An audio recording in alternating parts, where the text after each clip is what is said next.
Bismillahirrahmanirrahim. Assalamualaikum warahmatullahi wabarakatuh. Alhamdulillahi rabbil alamin alladhi ja'ala ash-shahr Ramadan syahrul mubarak unzila fihi al-Qur'an hudan lin-nas wa bayyinatin minal huda wal furqan. Asyhadu an la ilaha illallah wahdahu la syarika lah wa asyhadu anna Muhammadan abduhu wa rasuluh. Allahumma salli ala Muhammad wa ala alihi wa ashabihi ajmain, amma ba'd. Alhamdulillah, kenikmatan yang sangat luar biasa yang Allah berikan kepada kita. Allah masih memberikan kita nikmat iman, kesempatan. Terlebih lagi Allah memberikan kita bulan yang penuh berkah. Kesempatan demi kesempatan Allah berikan kepada kita semua yang hadir di Masjid Raya Bukit Baruga ini. Seraya mengucapkan Alhamdulillah ya Allah. Semoga Ramadan kali ini di tahun ini 1445 lebih baik daripada Ramadan sebelumnya. Dan insya Allah semoga apa yang kita rasakan nikmati daripada sajian Allah Subhanahu wa ta'ala, yaitu di masjid di mana Allah Subhanahu wa ta'ala paling cintai di permukaan bumi ini. Semoga kita semuanya tetap istiqomah dalam ketaatan kepada Allah Subhanahu wa ta'ala. Amin ya rabbal alamin. Dan tidak lupa pula kita saling mendoakan kepada saudara-saudara kita, anak-anak kita, begitupun dengan tetangga-tetangga kita, kerabat karib kita, dan orang yang selalu bersama kita. Kita doakan semoga Allah Subhanahu wa ta'ala bagi yang telah lebih dulu meninggalkan kita, lebih dulu dipanggil oleh Allah Subhanahu wa ta'ala, semoga Allah Subhanahu wa ta'ala meluaskan kuburnya, menjadikan kuburnya menjadi taman-taman surga. Dan insya Allah Allah Subhanahu wa ta'ala mengampuni dosa-dosanya, mengangkat derajatnya, dan memasukkan dia dan kita semuanya ke dalam surganya Allah Subhanahu wa ta'ala. Amin ya rabbal alamin. Hadirin yang dirahmati Allah Subhanahu wa ta'ala, Ramadan selalu identik dengan puasa. Tidak menutup kemungkinan setiap ada masuk bulan suci Ramadan pasti kita akan berpuasa. Padahal ketahuilah rahmati Allah Subhanahu wa ta'ala, umat terdahulu pun berpuasa. Allah Subhanahu wa ta'ala lebih menekankan daripada surah Al-Baqarah ayat 184 menunjukkan bahwa bagaimana Allah Subhanahu wa ta'ala menekankan kepada kita, menunjukkan bahwa apa bulan suci Ramadan ini. A'udzu billahi minasyaitonir rajim. Bismillahirrahmanirrahim. Syahrul Ramadan alladzi unzila fihi al-Qur'an. Bahwa bulan suci Ramadan ini lebih kepada Allah Subhanahu wa ta'ala telah menurunkan Al-Qur'an. Allahu akbar. Yang menjadi petunjuk bagi kita semuanya, yang menjadikan kita semuanya bisa datang di tempat ini sebagai ladang petunjuk hidayah bagi kita semuanya. Hudan linnas, petunjuk bagi seluruh manusia tanpa terkecuali. Tahukah kita hadirat Allah Subhanahu wa ta'ala, salah satu sahabat hari ini yang sangat luar biasa yang kita kenal sejarahnya, yaitu Umar bin Khattab. Di waktu masa-masa kejahiliaan, beliau meminum arak bukan lagi pakai gelas, bukan lagi pakai botol, tapi meminum arak atau tua menggunakan kepala manusia. Dan di situ pun di waktu Arab jahiliyah dia berniat untuk membunuh Nabi Muhammad SAW. Tapi ketahuilah rahmati Allah Subhanahu wa ta'ala, di waktu Al-Quran ingin memperlihatkan kemujizatannya, di waktu Al-Quran betul-betul menjadi sebuah hidayah bagi seluruh manusia, maka datanglah Umar bin Khattab ke kediaman adiknya. Disitulah Allah Subhanahu wa ta'ala memperlihatkan keagungannya dengan surat Toha yang begitu luar biasa. Dia membacanya, dia mendengarkan, dan dia juga mau lihat bagaimana keagungan Al-Quran ini. Dia coba membacanya. Toha ma anzalna 'alaikal Qur'ana litashqa illa tadhkiratan liman yakhsha. Ketahuilah bahwa Al-Quran diturunkan untuk bukan menyusahkan kita semuanya, hadirin. Al-Quran diturunkan untuk bukan menyusahkan kita semuanya. Illa tadhkiratan liman yakhsha, kecuali bagi kita semuanya agar kita dekat dengan Allah Subhanahu wa taala, agar kita semuanya mendapatkan petunjuk dari Allah Subhanahu wa taala.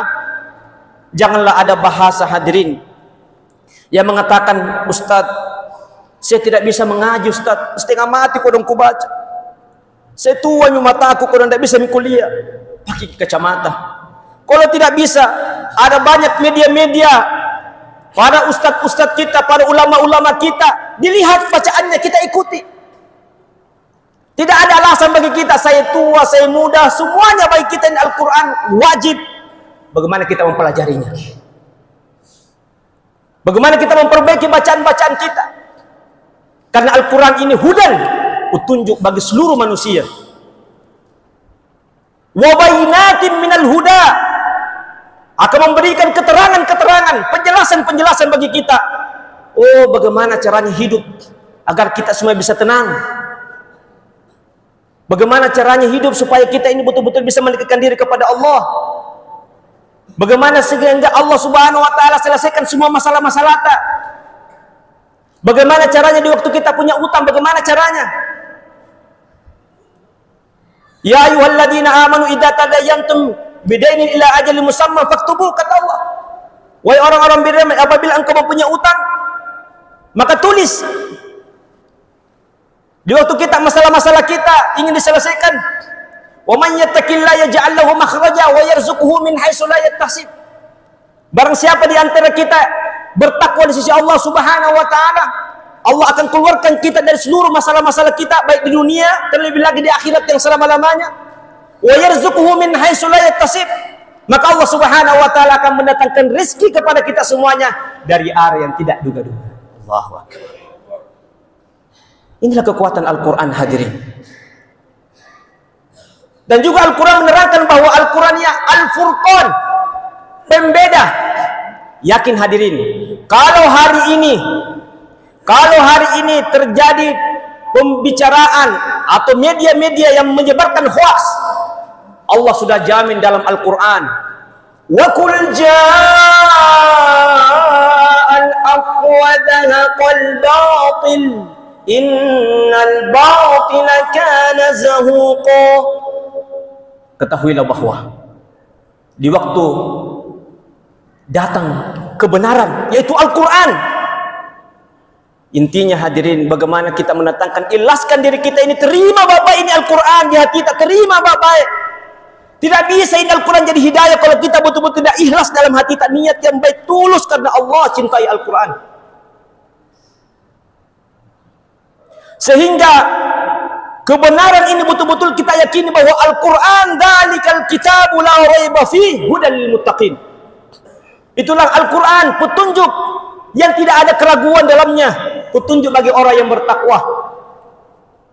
Baru nanti Allah Subhanahu wa taala, innal batila kana zahuqa, semua kebatilan akan dihancurkan, dibinasakan oleh Allah Subhanahu wa taala. Tidak hanya kita hadirin, diri kita, istri-istri kita, kita ajarkan Al-Quran. Terlebih lagi anak-anak kita.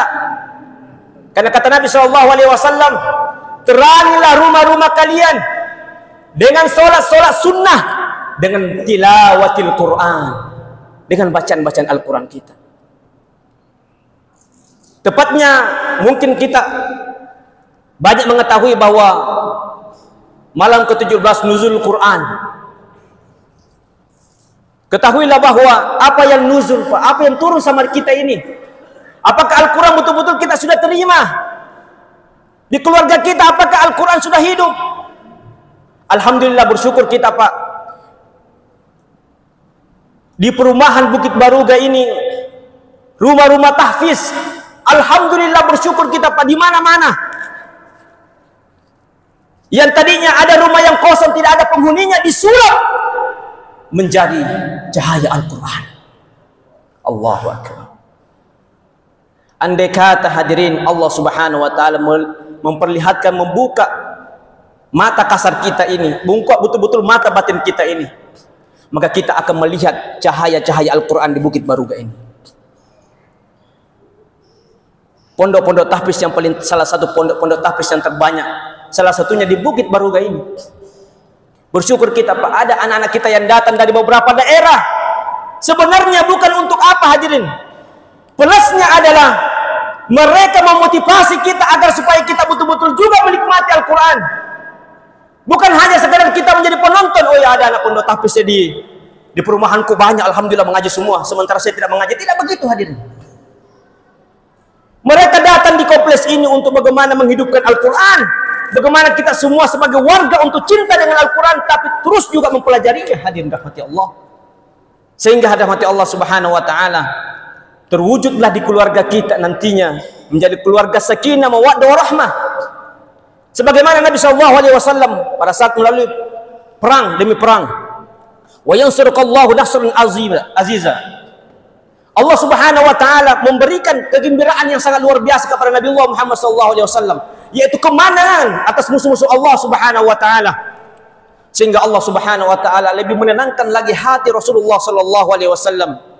Allah subhanahu wa ta'ala melanjutkan firman-Nya, huwallazi anzala as-sakinata fi qulubil mu'minin liyazdadu imanan ma'a imanihim walillahi junudus samawati wal ard wa kana Allahu aliman hakima.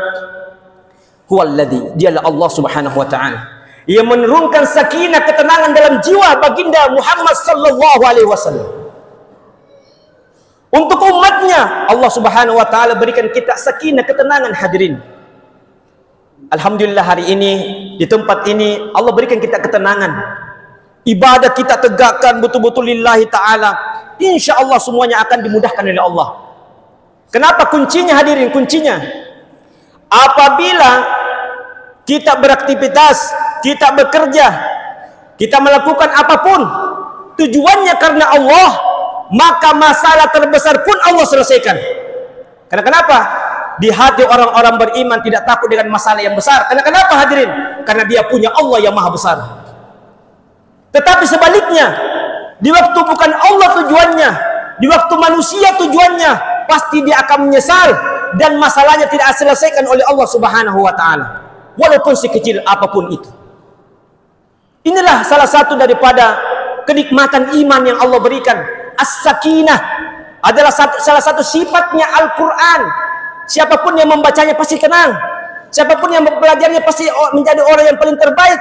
Khairukum man ta'allama al-Qur'ana wa 'allama, kata Rasulullah sallallahu alaihi wasallam. Sebab di antara kita adalah orang yang mempelajari dan mengajarkan Al-Quran. Siapa yang tidak mau menjadi orang yang terbaik hadirin? Kalau di antara kita ada bos kita mengangkat derajat kita, woi jago sekali ki, betul-betul selesai perkara. Kalau kita selesaikan cepat, dia orangnya gesit dalam bekerja, dipuji sama bos, pasti kita gembira. Apalagi yang menciptakan khalaqas samawati wal ard, yaitu yang menciptakan langit dan bumi, yang mengagumi kita, sehingga siapa yang paling tidak gembira hadirin? Alhamdulillah. Semoga ini menjadi kekuatan bagi kita semuanya, bahwa inilah perkara yang luar biasa dalam diri dan jiwa kita semuanya. Dan Al-Quran diturunkan melalui baginda Nabi SAW untuk kita semuanya, menjadikan Al-Quran ini sebagai pedoman hidup kita, menjadi kekuatan bagi kita. Yang loyo-loyo Pak, siapkan saja air minum di depan tak, siapkan air minum di depan tak. Nanti Pak Imam pimpin sholat, insya Allah di air itu akan mendapatkan zat vitamin terhebat di dunia ini. Kenapa? Al-Quran adalah syifa, obat, penawar, penyembuh. Maka di antara kita kalau mau minum air yang paling terbaik di masjid. Wah, kenapa? Hari-hari ini air ini dengan Al-Quran Pak. Kita juga yang di belakang imam, alhamdulillah dapat juga vitamin terbaiknya dunia, karena ada di belakangnya imam. Sampai kapan kita di belakangnya imam? Sampai kita sebelum ada di depannya imam. Kalau ada di depannya imam, tidak ada, terputus nyawa lantak. Semoga kita semuanya dikuatkan oleh Allah dan istiqomah terus sampai akhir terakhir. Dan insya Allah semoga Al-Quran pun turun ini tidak hanya dalam konteks sampai Nabi saja kepada umat sekedar nama atau pajangan di rumah-rumah kita, tapi bagaimana kita mempelajarinya. Hadanallahu wa iyyakum ajmain. Benarnya datangnya dari Allah Subhanahu wa taala, segala hilaf dan salah datangnya dari pribadi kami mohon ampun kepada Allah Subhanahu wa taala. Subhanakallahumma bihamdik asyhadu an la ilaha illa anta astaghfiruka wa atubu ilaik wa akhiru da'wana alhamdulillahirabbil alamin. Wassalamu alaikum warahmatullahi wabarakatuh.